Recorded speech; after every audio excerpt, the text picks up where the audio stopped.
Okay, Rabbi, I just want to mention a little something about the last two shiurim. I want to make a little bit of correction. We spoke about two shiurim about the golem, and we said that the whole story of golem in Prague was sort of concocted by a person named Yudel Rosenberg. 99%, it seems that it was a forgery. But I did a little more research. Why would he do such a thing if it was forged? So there are different stories. One says, well, he had a lot of daughters and he had to marry them off. Since I have a daughter in Shidduch, I can understand where he's going, where he's coming from. But another says that he did it l'shem shemayim. I think it's important. I don't want to disparage anyone. He did it l'shem shemayim because he felt that there wasn't any good literature for the use, and he felt this was a good way to get like a novel type of literature, but he knew it wouldn't be accepted, so therefore he gave it this false history so that people should actually read it. But he did it l'shem shemayim to supply quality reading for the youth. Whether that's acceptable or not acceptable, that's not the discussion. If that we could condone such a act, but that's what it does. Two, about the DNA, we said that Rabbi Yosef and many other rabbis would not take DNA at all. They would not accept it at all in court, except for aguna. And I mentioned something about maybe being parochial or provincial, but the truth is, if you look at Rabbi Yosef, he brings down. He says, well, look at the Gemara. If anyone who learned Yevamos, or it talks a lot of times, you don't know who the father is. So Rabbi Yosef says, well, what do you mean you don't know who the father is? Why didn't the Gemara say do the DNA test, or why didn't they do some type of test to figure it out? Which of course sounds preposterous. They probably didn't have DNA then. But what really is going on there's an undercurrent. The undercurrent is no one wants to use DNA from Mamzeris. No one. And if you're going to start using DNA for other things, like paternity in connection to money issues, he does owe money, is his child, not his child, for child support, it would lead to being used also for Mamzeris. It's very hard to differentiate between, he is your father, you're not a Mamzer, but he's not your father, you don't owe the money, or vice versa. So there's an undercurrent that they didn't want to accept DNA at all for that reason. It may lead to being used for Mamzeris. But even that being said, they did use it for Aguna because obviously there's the tragedy that a forlorn woman should have been left not being able to get married ever. But be it as it may, Rabbi Usher Weiss, who's very known for being... He's in the hospital? For being, well? He's in the hospital. He is? I don't know. Last week. I don't know. If he is, for his modernity, even though he's a chassid, he would use DNA even for kahuna. I mean, a Baal Tshuva came to him and said, hey, I want to marry a grusha. I'm a Baal Tshuva. I don't have a lot of options. And he would say, you're a kohen. But I say, do a DNA test. Maybe you'll find out you're not such a kohen anymore. What DNA test for a kohen? To find out that he's not his father, meaning his father's a kohen, but if you find out it ain't your father, you ain't a kohen, right? So he would use it even for kahuna. So you have yesh. You're not talking about looking at the... No. Anyway, so this is what it is. Now, today we're going to talk about who is the mother, by a surrogate mother, by a host mother. We know in our days it is possible for a zygote, which means you put the zera with the ovum together in a fertilized egg, and the egg is owned by Nancy, and you put it in a different woman, a surrogate mother, host mother, and Nancy, for whatever reason, wasn't able to nurture the baby, the embryo. So basically what we have over here is a baby came out of one lady, meaning the parturition, the birth, happened from one lady, but the egg, the gamete, was given out from a different one. Who's the mother? So you say, who cares? Well, what do you mean, who cares? You gotta know who you gotta call Mother's Day, right? You know, who you gonna call Mother's Day? Are you gonna call the one who supplied the egg, the gamete, or are you gonna be called the one who gave birth to you? Right? So this is, but really, in all seriousness, this is like a majorly question. Let's say the donor, the egg was not Jewish, and the one who nurtured the host was Jewish. Is it Jewish or not Jewish? Or Yerusha? Or could you marry her? Right? You have an egg from one lady. The baby was born from a different lady. Who's his brothers? Who's his sisters? You got to know who your mother is to know who your brothers and sisters are, right? Brothers from your mother, sisters from your mother. This is a majorly question. So you got Yerusha, you got nationality, are you Jewish or not Jewish? You got Kroivim, you got Kahuna, everything. You need to know who your mother is. So what? With father, is it halachically? No, halachically, the father is much easier. Father, we know who the father is, right? The father is like, even though there are Gemaras that talk about, is it possible for someone to have two fathers? Is it possible that two different zeros from two different people impregnate one egg? But modern science believes it's not impossible. There are Gemaras or Yeshamis that talk about that. The famous Orpah, famous Goliath. In the famous Goliath, he talks about that maybe he had 100 fathers, but that's not here. The father is pretty clear. The father is pretty clear. Who's the father? The guy who gave the Sarah. That's it, right? There's nothing else, right? The guy's sperm. What about the mother? It gets very, very complicated. We could have many, many options. Option number one, the one who gave the egg. That's the one who should be the mother. I mean, who's the kid going to look like? The kid is going to look like the one who gave the egg, right? The one who gave the ovum. That's what it's going to look like, right? Do you say, no, I don't care who gave the egg. I care about who's the one who birthed the child. That's going to be the mother, right? Do you say, maybe it's something in between? Maybe it's a gestation. The one who nurtured. The one who nurtured. So in actuality, they could even take a fetus out of one woman and put it in another one, transplant it. Now, nowadays, they could do it at a very early stage, but it wouldn't be too hard to imagine that after 3-4 months, they take the baby out of one woman, finish up the gestation of another woman. So if the gestation is called the mother, maybe there'll be 2 mothers, maybe 3 mothers, right? Or like in Huxley's Brave New World. So they made the babies in incubators. So maybe the incubator will be the mother, you know. So basically, this is the question. Is it the egg that's called the mother? Is it the one who gave birth? Is it the gestation? Could it be both of them? Is it possible that you could have 2 mothers? Why not? Maybe the one who gave the egg. She certainly is a prominent part. Maybe the one who gave birth to you went through the labor. It hurts, you know. She deserves a little credit too, you know. Or maybe the gestation. So you figured, oh wow, a lot of Gemaras about this, right? No, you figured there ain't too many Gemaras about this because we didn't have this in the good old days. This science. Oh, so we're going to bring a raya for this shaila from a pasuk in Chumash. We're not going to go to Gemara. We're going to open pasuk in Chumash talks about this. Open pasuk in Chumash. Where is that? So.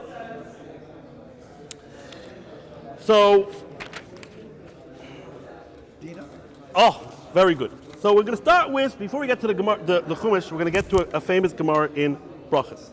The Gemara in Brachas talks about, it's a very good thing to daven, but sometimes it's called a tefillah shav. Sometimes you're davening for naught, and you're wasting your time and ostensibly God's time. So what does it say there? Haisa ishta muberes. Your wife is pregnant. Well, you hear Rosh Hashanah bed, right? You say you want to have a son, even though my niece just had her 6th son, no daughters yet. So something tells me she's davening for a daughter. But be it as it may, so the Mishnah says how the tefillah shav. This is a tefillah of a fruitless tefillah. Okay, makes sense. Why is it? It's done. It's done. Done is done. That's it. What are you davening for? God's not going to change the gender. Really? You can't pray to God to change the gender? We have the pasuk that the doctor knew. That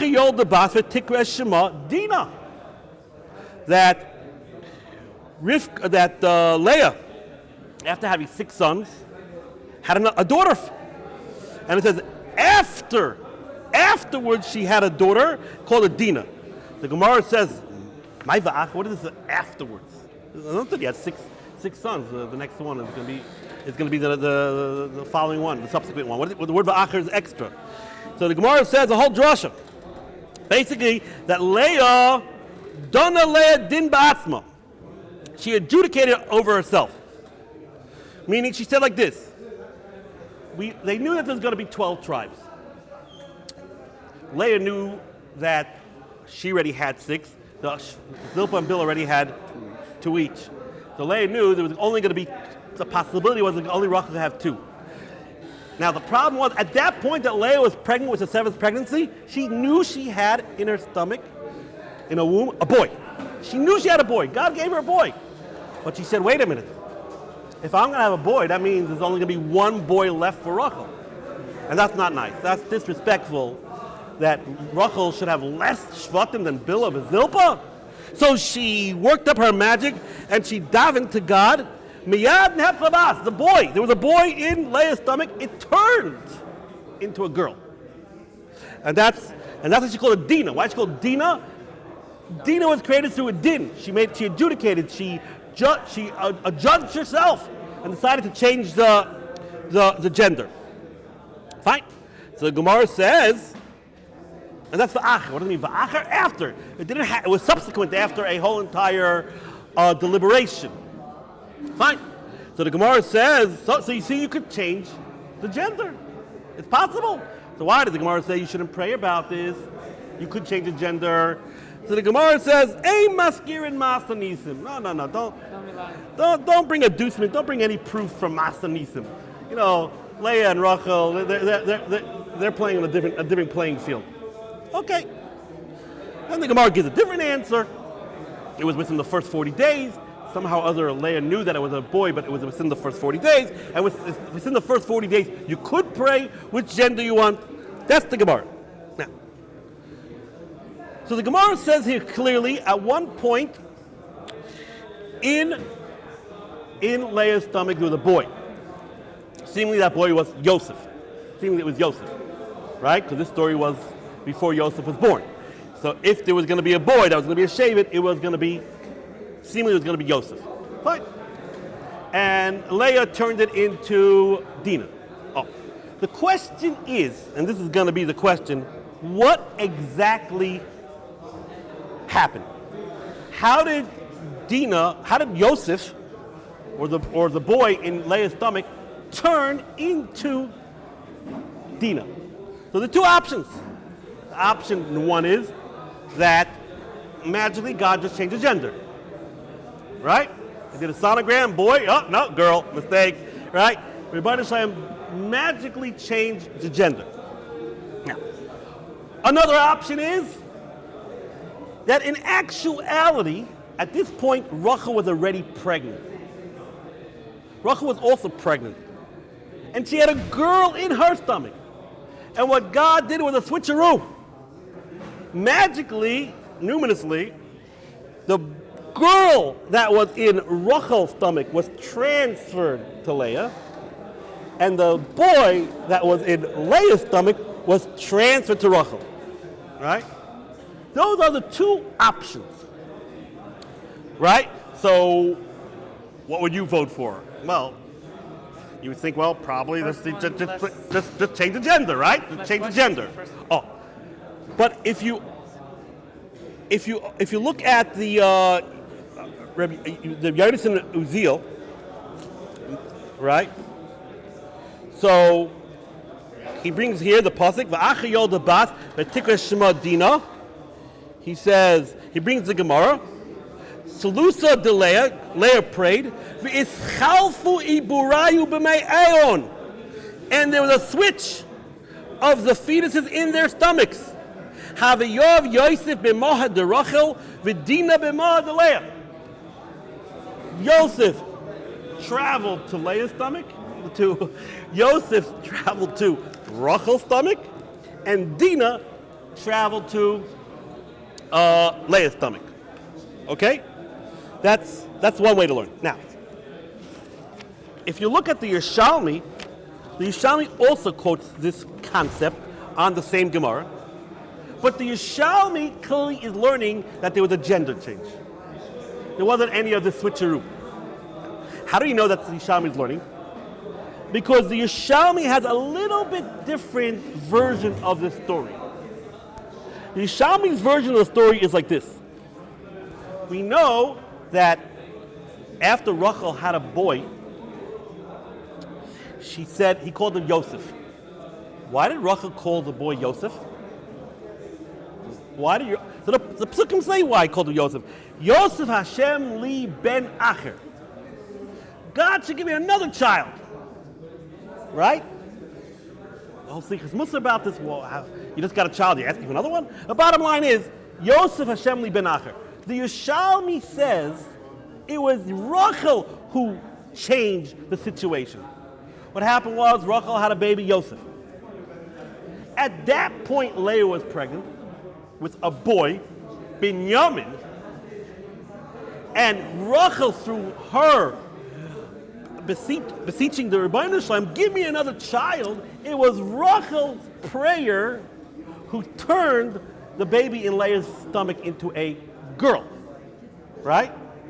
Now, the Gemara's brachas is much more romantic. Leah was such a nice person, you know, she was mavater, she gave up.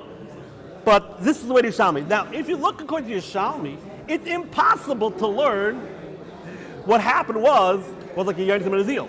According to Yerushalmi, you can't say just the baby was in Rachel's stomach, Yosef, and there was a girl in Rachel's stomach, and there was a boy in Leah's stomach, which is ostensibly Yosef, and there was a switcheroo.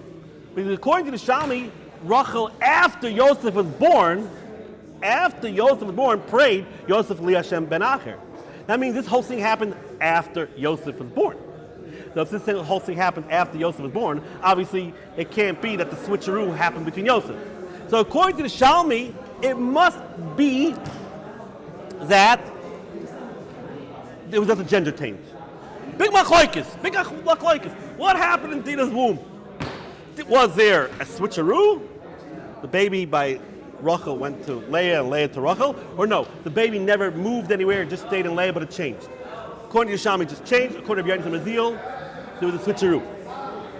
The Gemara Panim, I can't go through all his computation, but he says a good word. He says, what does the Gemara say over here? Don't pray about changing the gender of your child. The Gemara says, hey, look at Rachel and Leah. No, but there was Maisa Nisim.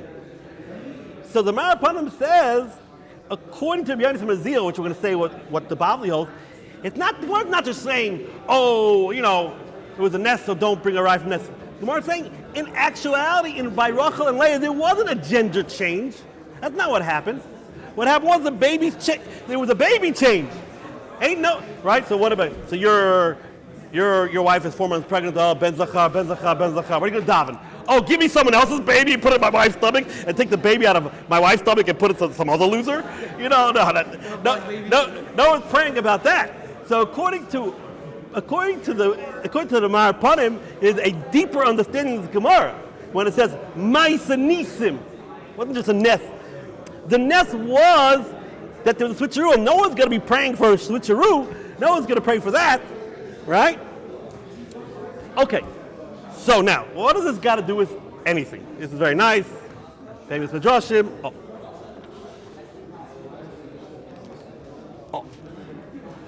Before we do this, there's a Gemara in Nida that L'chaira also sounds like what we're saying is Rabbi Yonah Mazil. Rabbi Yonah Mazil says openly, and we're saying that Gemara and Brachas means that. It's not open, but we're reading it, that it's switcheroo. But the Maharsha says there's an open Gemara in Nida that proves that what happened between Leah and Rachel was that there was a switcheroo, the babies exchanged. Where is this Gemara in Nida? Because the Gemara in Nida, famous Gemara, says like this. Let's say you want to do a little bit of genetic engineering, a little engineering. You want to make sure you have a boy or a girl. The Gemara gives you a formula to make sure you have a boy and a girl. What's the formula? The Gemara says, If an Isha Mizras first, it's going to be a boy. Ish Mazriya Tchila is going to be a girl. Fine. Now, before we do this, what in the world does this mean? Now, Ish Mazriya Tchila, I think is pretty clear what that means. That's pretty clear what that means, right? If he's Tchila, then you're going to have a girl. A girl. Okay? If the woman is Mizras Tchila, you're going to have a boy. What does Mizras mean? What does that mean? I don't want to get too much in detail, obviously, but it's a machlokes rishonim. Some learn it means when the egg is put into the womb. If you know anything how it works, the egg could come in before the egg could be put into the womb even after the husband and wife are together, and it can still get impregnated. It doesn't have to be that the egg is already there, right? So it could be the egg was there, or is it when they did the act, or it could be the egg comes afterwards, right? So someone learned it means if the woman already ejected her egg into the womb before the conjugal act, then it's going to be a boy. Okay. Some learn Isham is now. I don't want to go through the science, but there is science behind this. There is science behind this because the sperm, the boy sperm, the girl sperm that could come out, they have different strengths and different qualities. They have different staying powers. So based on that, it would make a difference if the egg was already there or not when you did when they lived together. Fine. Some learn mizaras, which is what I would have learned. It depends if the woman climaxed before the man, right? And then also there's reasons because it depends on the level of the acidity. It works out also the reason for it. But be it as it may, that's what the Gemara says. How are you going to make sure if you're a boy or girl? If the Isha Mizras Tchila is going to be a boy, if the man is Mizras Tchila, it's going to be a girl. Again, machlokes rishonim. What does that mean exactly? Again, Ish Mazriya, we know what that means. Isha Mizras doesn't mean the bi'utz, like you say in Hebrew. Bi'utz means when the egg is introduced into the womb, or it means when she climaxes. Those are the two understandings. Be it as it may, the Gemara says, oh yeah, wow, this is great. How do we know this? Where's the source for this? The Gemara says, I have a pasuk. What's the pasuk? It says, Elu b'nei Leah asher yolda liYaakov. These are the sons of Leah. So we see that the sons have to do with Leah. She was the cause, because she was Mizras Tchila. There's Dina Bitoy. And Dina is his daughter. Who's that? Yaakov. So since it connects Bitoy, the daughter with Yaakov, and it connects the sons to Leah, we see that the boys are a product of Leah's first being Mizras, and the girl, Dina, is the product of Yaakov being Mazriya first. Oh, Masha asked the obvious question. Wait 1 minute over here. You're telling me, you know why Dina was a girl? Because Yaakov was Mazriya Tchila. But Dina wasn't a girl. He was a boy. Dina wasn't a girl. Dina was a boy. Afterwards, there was a nest that happened. So you bring the raya from Dina. Oh, I'll tell you why Dina was a girl because because of what Yaakov's Tchila. But that was not the case over there. On the contrary, Dina was a boy. So the Mashal says, based on the Tagim Yonis and Uziel, we have an answer. If you learn that Dina, when in Leah's stomach there was a gender change, then it's a good question. When Dina was the conception of Dina, she was a boy. Magically turned into a girl.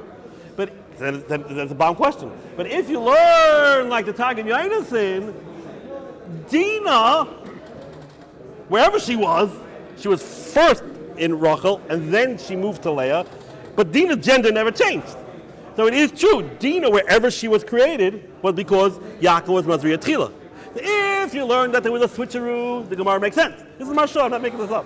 And then the Mashal says, by the way, open up a Rosh Hashanah, if you open up in the Rosh Hashanah, so we know there's a lot of piyutim from the Hakalir, and he talks there about the story of Rachel Leah, right?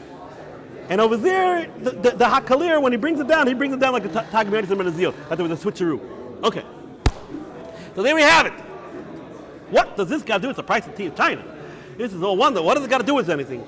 We got a machlokes with the way we're setting up. Bavli holds that what happened between Leah and Rachel was that there was a switcheroo. The baby in Rachel went to Leah, the baby in Leah went to Rachel. According to the Yerushalmi, the way we're setting it up is that there was a gender change. What does this got to do with anything? Oh, but the answer is, well, we have actually come onto ostensibly we've answered our shaila. Ostensibly. Step one.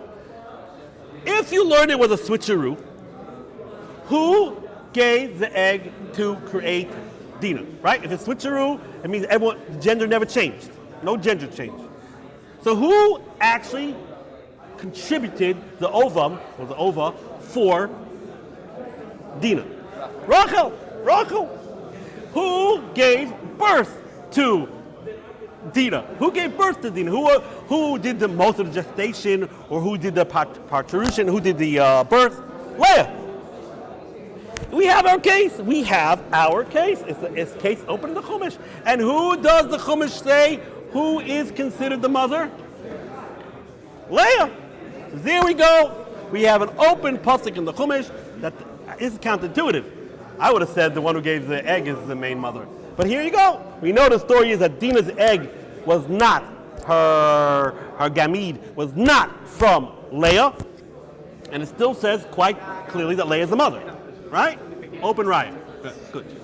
The problem is we haven't even started yet. Because ostensibly it's a riot from the Pashit Psukim. But if you go a little bit deeper, we're going to see it's a riot the other way. So again, the basis of the riot is based on the Tagmeris and Menazil, based on the way we learn the Bavli, the way the Mashal, that there's a switcheroo, and still Leah is called the mother of Dinah, even though she only did the birthing. She didn't give the egg. Oh. The reason why this is not so simple is because there's a famous Rashi in Chumash. A Rashi in Chumash that talks about Shaul ben Cananis.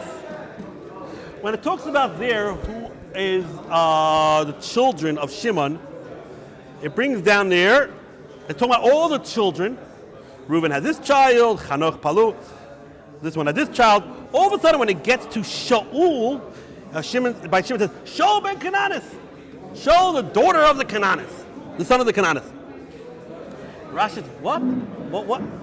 By all the other Shvatim, when it says their children, it doesn't say who the mother is. Why over here does it say Shaul ben Cananis? Who is this Cananis? Right? So different interpretations. Rashi says, I'll tell you why. It says Shaul ben Cananis. It's intimating something. It's intimating that Shimon married Dinah. And that child they had was called Shaul. And why is it called Ben Cananis? Why would Shimon marry Dinah, his own sister? Because she was violated by the Canaanim. If we know the story of Dinah and Shechem, she was violated. And the Medrash says, Dinah said, I am not going home.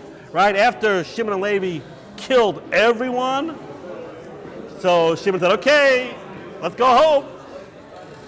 Dinah said, I ain't going home. I am totally embarrassed. I feel so violated, ravished. I'm not going home. No one's gonna marry me. I can't show my face. I can't show my face anywhere. No one's gonna marry me. I'm not gonna get the best boy from Lakewood. It's not happening. So, and she wouldn't go. Until Shimon said, I promise I'll marry you. I promise I will marry you. And this is alluded to the fact when it says the story when they took Dinah out, it says over there, right, that they schlepped Dinah out. It says over there, Vayikhu es Dinah. It seems that they had to schlep her out because she didn't want to leave. Not because she wanted to stay with Shechem or Hamor. They were all dead, but she was embarrassed. So, it comes out of here, Shimon married his sister Dinah. And this is alluded in the story Shol ben Kenanis. Kenanis meaning she was violated by Kenanis. The Re'im, the famous Mizrahi, says, what? Shimon married Dinah? You can't marry your sister. How in the world did Shimon marry Dinah? They're sisters. They were full sisters. They were full brothers and sisters. They had the same father, same mother. So the Re'im says, you know what? There is an outlier shita, which happens to be Rabbi Kiva, so it's not much of an outlier, that holds that B'nai Noach are allowed to marry, the brothers and sisters are allowed to marry. But that's not halacha. Halacha l'maisa is not the way. Halacha l'maisa, you're not allowed to marry your sister from your mother.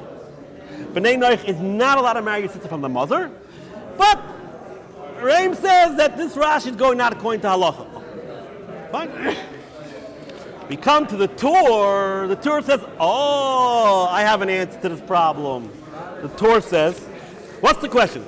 How did Shimon marry his sister Dinah? Says the Torah, Dinah wasn't Shimon's sister. What are you talking about? The Torah, this is the Torah, right? The Torah, Arbitorium, Rosh Hashanah. This ain't Dinah's. What do you mean it's not Dinah? Dinah was the daughter of Leah. No, Dinah was not the daughter of Leah. Mistake. The Torah just says that, but that's not halachically the truth. Halachically the truth is Dinah is the daughter of Rachel, because Rachel was the one who gave the egg for Dinah. Later on, there was a switcheroo. So even though ostensibly the Torah says Dinah is the daughter of Leah, but says the Torah, it's not true. Dinah was the daughter of Rachel, because we don't care about who gave birth, who did the gestation, who did the parturition. We don't care about that. We care about the egg. And therefore, they were brothers from the father, but that's for sure, a B'nai Noach is allowed to marry brothers and sisters that are not maternal brothers and sisters allowed to get married. So there we go. Let's set it out. It's all based on the switcheroo. There was a switcheroo. The simple reading of the Chumash implies, even though Rachel was the donor of the egg, Leah is called the mother. Leah is called the mother, so you go after giving birth. The birth's mother is called the mother. But if you go deeper based on Rashi and based on the Torah, it's just the opposite. It's Mamash al-Shaila. It's Mamash al-Shaila. And they say that you know who the mother is? The one who gave the egg, Rachel. And therefore, Shimon is not related to Dinah maternally. Okay. So there we go. It's clear like day we have at least a proof according to the Torah. Now, obviously, we're not going to bring halacha l'maisa from this.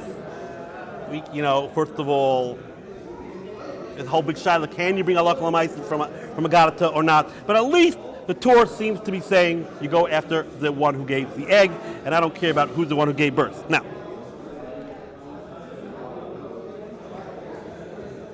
I'm going to say a little of my own shtickle Torah. It's a little bit of a aside. Now, this whole conversation is based on the Bavli, Rabbi Yonasan ben Azil, that what happened was there was a switcheroo. Right. But let's say you learn, like the Yerushalmi, there was a gender change. No switcheroo, a gender change. If you learn like the Yerushalmi, I could understand a very cryptic Rashi. Very cryptic Rashi. Rashi says, how is it possible that Dinah was ravished by Shechem? What's going on over here? For the Bechira of us, Yaakov should have to go through such a tragedy? What is going on over here? Why is this happening? Right? What did Yaakov do to deserve that his own daughter should get violated? So Rashi asks this question. And surprisingly, Rashi gives two answers. Surprisingly. And one Rashi says, right before the story of Dinah getting ravished by Shechem, it says that we know Esav met Yaakov with the 400 men. And we know that Yaakov presented all his children to Esau. And it lists all his children, and it doesn't mention Dinah. So Rashi says, hey, where's Dinah? How come Yaakov didn't introduce Dinah to Esau? So Rashi says, Dinah heichen haisa, nasna b'teva. Dinah was ensconced in a box, hidden in a box. Why? Because he didn't want Esau to marry Dinah. Okay? And that's why that was a mistake. Rashi said it was a mistake. You know why Yaakov was punished with the story of Dinah that she got raped? Because it was a mistake. He should have given Dinah as a shidduch to Esau. L'chein nenesh Yaakov shemana me'achiv shema tachzirena lamutav. There was a chance that Dinah would have caused Esau to do tshuva. And since there's a chance that Dinah would have caused Esau to do tshuva, he got punished with the story of Dinah. Now, of course, it doesn't answer why Dinah got punished. That's a different reason. We're now concentrating why Yaakov got punished. So everyone who learns this Rashi, you're like, wait 1 minute. You're telling me Yaakov should have given Dinah to Esau and he got punished for that? He hid Dinah from Esau. Oh, but he got punished for that because he should have given Dinah to Esau. What happened to the best boy in Lakewood? Esau was not the best boy in Lakewood, even though there are 1,000 best boys in Lakewood. But he was not one of them. How in the world could we incriminate Yaakov for not giving Dinah to Esau? I mean, the guy was a barbarian. He was a killer, a murderer. What does it say on Esau? How could it be? How could it be that you have a claim against Yaakov? Right? What is the famous question? Oh. So, I almost positive I heard this from my father. On a metaphysical level, he answered based on another Rashi. We know that Yaakov tarried by Lavan for 20 years. He was there for a long time. Only after Yosef was born,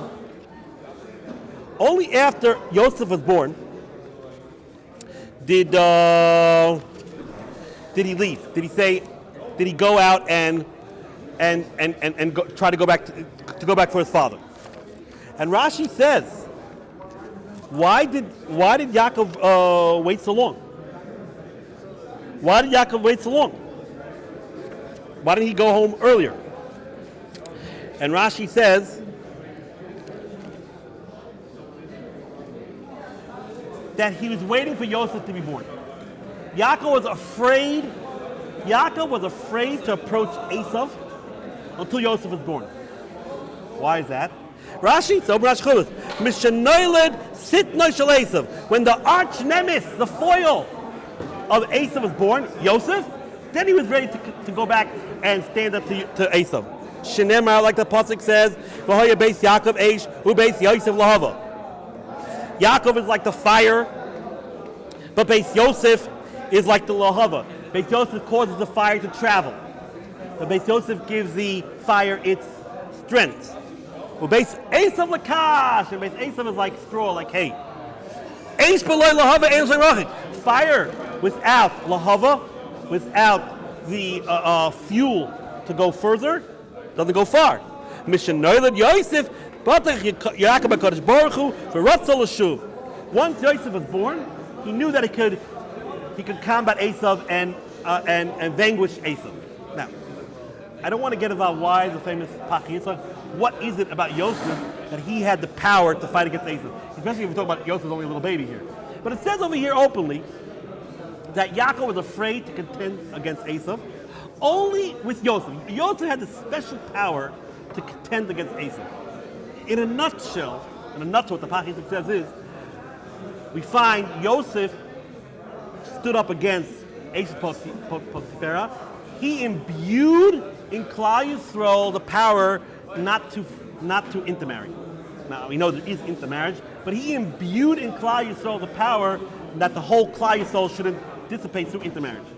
That was Yosef's strength, and he needed that to fight Esau. Yosef was the arch nemesis of Esau. It says my father, I think I heard from him, it comes out according to the Yishalmi that Dinah and Yosef are intimately connected.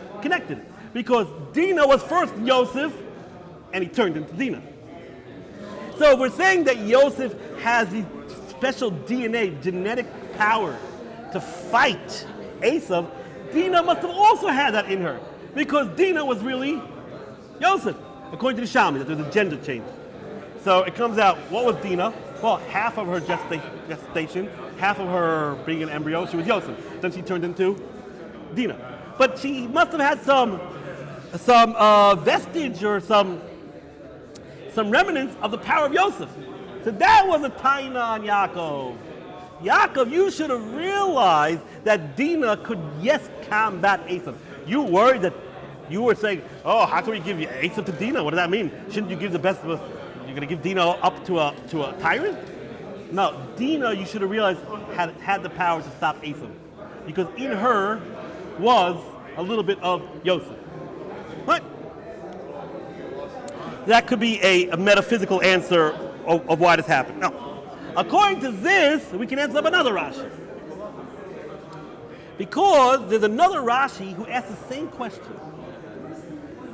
Rashi asks, why did the story happen about Dinah? Why did it happen by Dinah? Why did Dinah suffer this ignominy? Why did she suffer this? And why did Yaakov suffer this? Rashi later on says, Hashem said to Yaakov, you know why this happened? Because you tarried. Yes, 20 years you had to stay by Lavan, that's true. But why did you wait 2 years? It took another 2 years until he got to Yitzchak. So there's two conflicting Rashis. One Rashi says, why was Yaakov punished? Because he didn't give Dinah to Esav. One Rashi says, because he tarried. So the proficient answers. Oh, but now I have an answer. Rashi has to give two answers based on the Yishalmi and the Bavli. If you hold like the Yishalmi, you could give the answer, you should have given Dinah over to Esav. You should have given Dinah to Esav. Dinah could have stopped Esav, because Dinah had it in her Yosef. But if you look like the Bavli, Dinah didn't have any Yosef in her. It was a switcheroo. Dinah had nothing to do with Yosef. So according to the Bavli, Rashi has to give a different answer.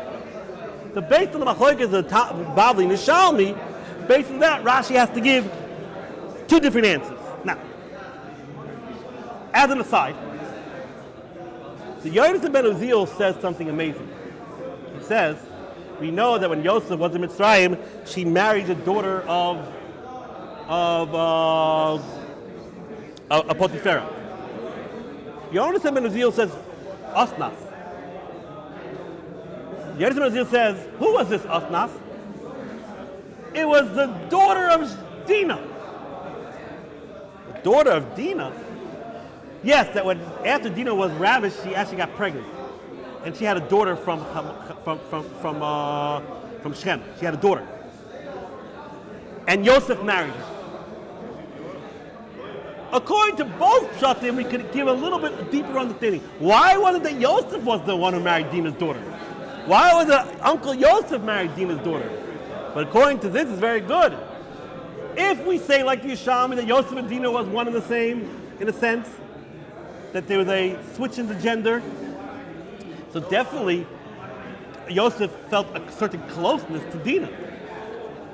And therefore he felt more obligated to marry his daughter, that daughter, than any of the other uncles.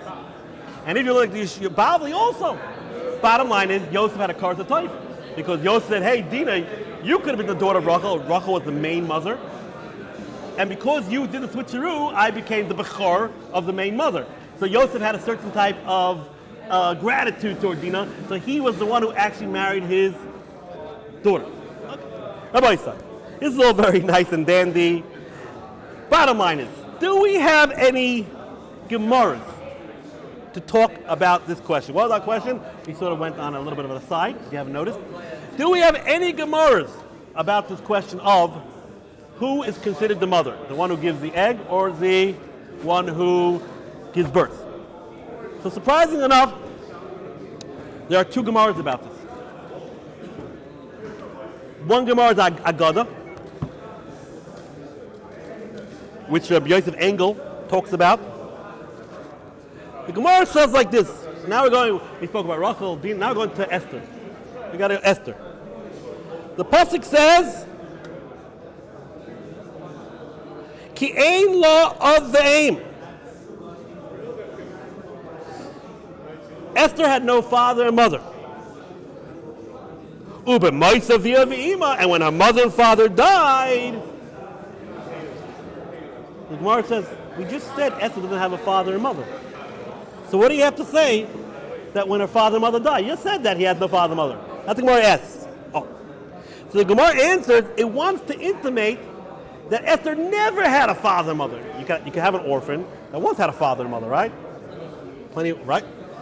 By this double lashon, it's hinting that Esther never ever had a father and mother. Where'd she come from? So Rashi says it means like this. It means like this. The Gemara says it means like this. Ibrasa meis avia, the second before the conception, meaning right after her father lived with her mother, her father died. So even before the actual conception happened, the father died. And during childbirth, meaning right before she came out, the mother died. So it's trying to say she never had a parent.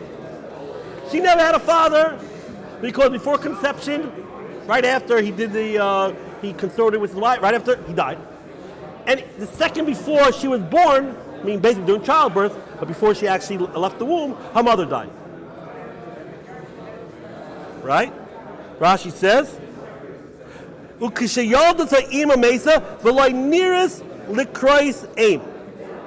she never ever had a mother. Why did she never have a mother? What does that mean? The mother gave the egg, obviously.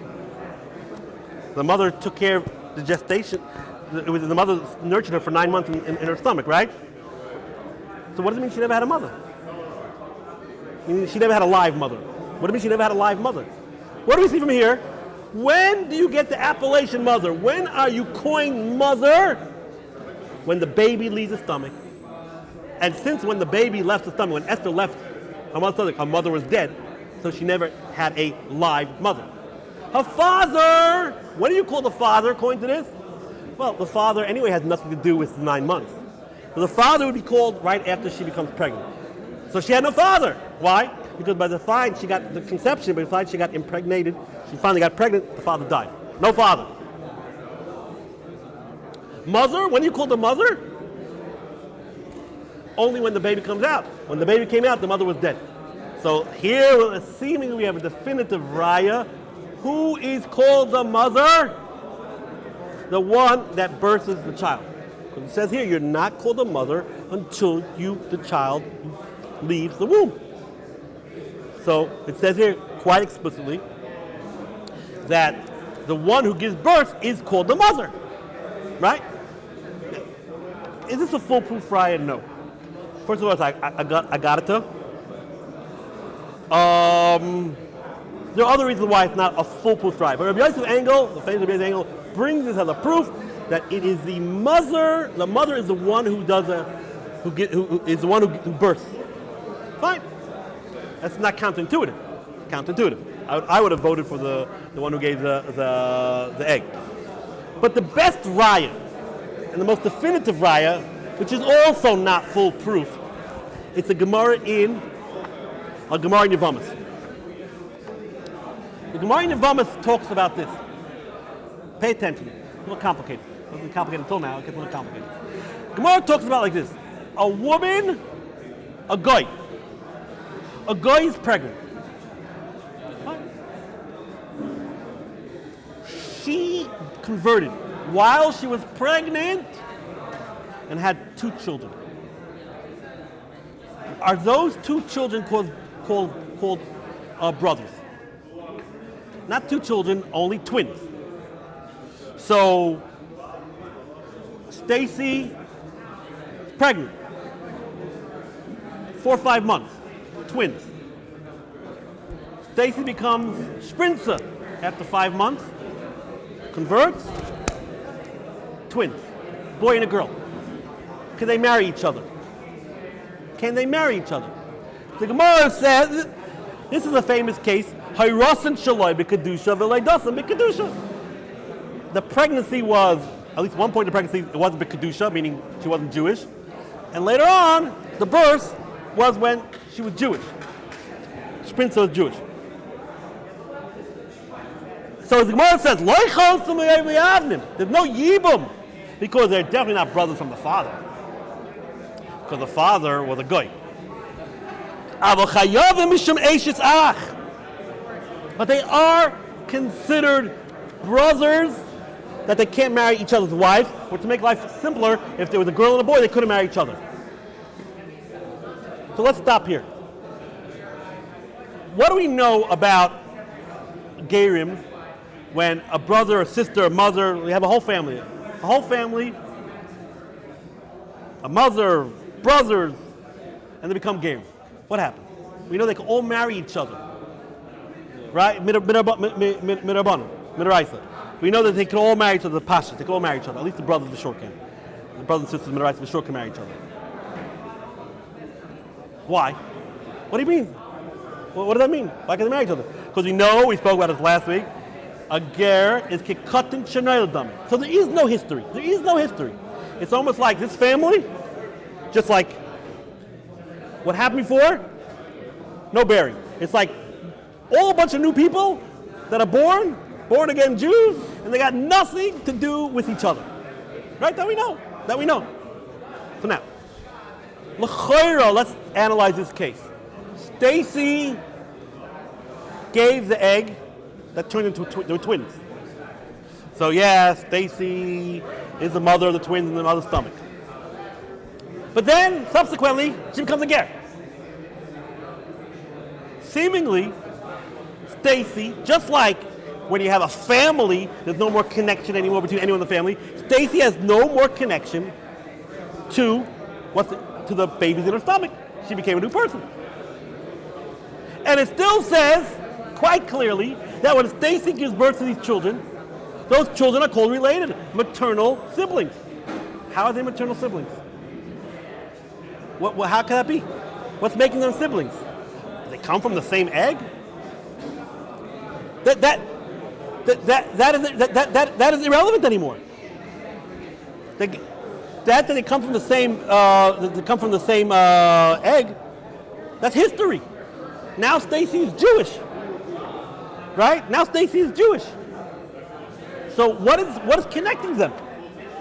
So from here, Reb Zalman Nechemia Goldberg, who gave me smicha, which doesn't mean anything, he gave a lot of people smicha, brings seemingly a definitive raya that what connects a child to a mother, not the egg, the birth. Giving the birth. The one who's petarech, the one who opens up the womb, is the one that's what creates the filial, the mother-filial connection, and that's why they're going to be considered a maternal brothers. This is a pretty solid proof. It's pretty solid proof. Now, there is a way to knock this out. It's very, very complicated. But seemingly, if you think about it, ostensibly, this is a very good proof. Again, the twins are called brothers and sisters. It must be because of the birth, because there is no history from before that. Okay? Now, after Zalman Nechemia Goldberg said this, again, he says he knows there may be a way out of this, but someone wrote him and says, I don't understand. It's an open Gemara in Nida, not like what you're saying. Open Gemara in Nida, like you're saying? Yes. Which Gemara? The Gemara that I quoted last time by the DNA. The Gemara says in Nida, there are three shutfin. Father, mother, Kadosh Baruch Hu. The father gives the bone and the white. He gives the bone and the nails. The mother, she gives all the red products. The skin, the basar, the color here. Tell me something. Whose color here is the baby going to be? The one who gave the egg, or the one who nurtured it for the surrogate mother, the host mother? Clearly, he's going to look like the one who gave the genes. So if the Gemara says over here, there are three shutfim for Adam: father, mother. Kadosh Baruch Hu, and it says here the mother is the one who gives the hair and the color of the eyes, etc. Which mother? Who's the mother doing that? Clearly, the mother who gives the egg. So Zalman Chaim Goldberg says, you're mixing up things. You're mixing up things. No one, of course, he knew that the ones who's going to give the DNA and the genes are the mother that gives the seed, the mother that gives the egg.